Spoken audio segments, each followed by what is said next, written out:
Petroleum को साफ करने की विधि में किसका प्रयोग करते हैं? पेट्रोलियम जमीन पे भी मिल सकता है और समुद्र में भी मिल सकता है। निकालने वाली मशीन क्या कहेंगे? नेपाल का रास्ता हम लोग रोक दिए थे। हाल ये हो गया था कि नेपाल में पेट्रोल ही नहीं था, इतना दुर्दशा हो गया था। नेपाल गवर्नमेंट ने कहा था कि जो भी जहाज पेट्रोलियम, इसे हम तरल सोना कहेंगे। क्या कहेंगे? तरल सोना कहा जाता है पेट्रोलियम। किस चट्टानों से मिलता है ये? अवसादी चट्टान से। कैसे चट्टान से मिलेगा?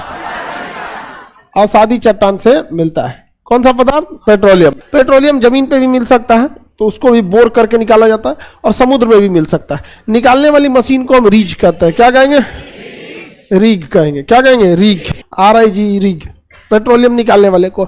भारत में पेट्रोलियम जो होता है वो ज्यादातर हम लोग अपनी जरूरत का 70% पेट्रोलियम बाहर से इंपोर्ट करते हैं, विदेश से मंगाना पड़ता है पेट्रोलियम, जिस वजह से हमें काफी ज्यादा मतलब विदेशी देशों से निर्भर रहना पड़ता है। निर्भरता रहना मजबूरी हो जाती है। जैसे गल्फ कंट्री है, सब पेट्रोलियम देते हैं सब, तो हम लोग को उनकी बात भी सुनना पड़ता है। सोच पेट्रोल बंद कर देगा तो दिक्कत हो जाएगा।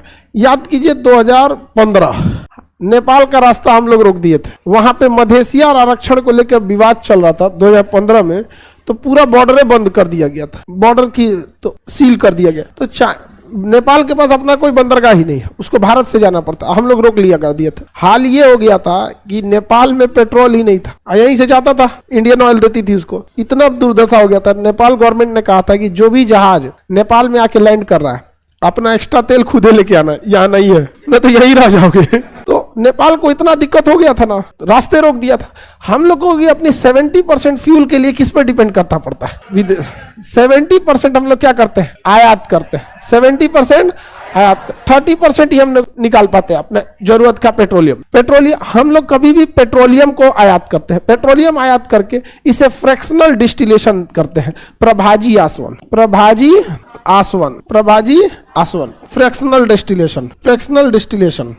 डिस्टिलेशन में क्या होता है? अलग अलग टेम्परेचर पे गर्म किया जाता है। प्रभाजी आसवन में उसी को गर्म किया जाता है जिसके जो बॉइलिंग टेम्परेचर होता है। बॉइलिंग टेम्परेचर किसे कहा जाता है? वह तापमान जिस पर कोई द्रव खौलने लगता है उसे हम लोग उसका बॉइलिंग पॉइंट कहते हैं, क्वथनांक कहते हैं।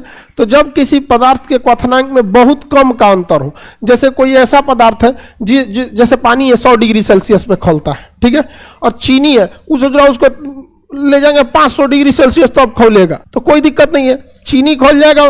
चीनी और पानी को अलग करना है तो नॉर्मल आसवन करना पड़ेगा आपको। कौन सा आसवन? नॉर्मल आसवन। आसवन में क्या होता है? बस एक चीज को गर्म किया जाता है। अब अगर चीनी पानी के घोल है उसको गर्म करेंगे तो पानी कितने पे उड़ना चालू हो जाएगा?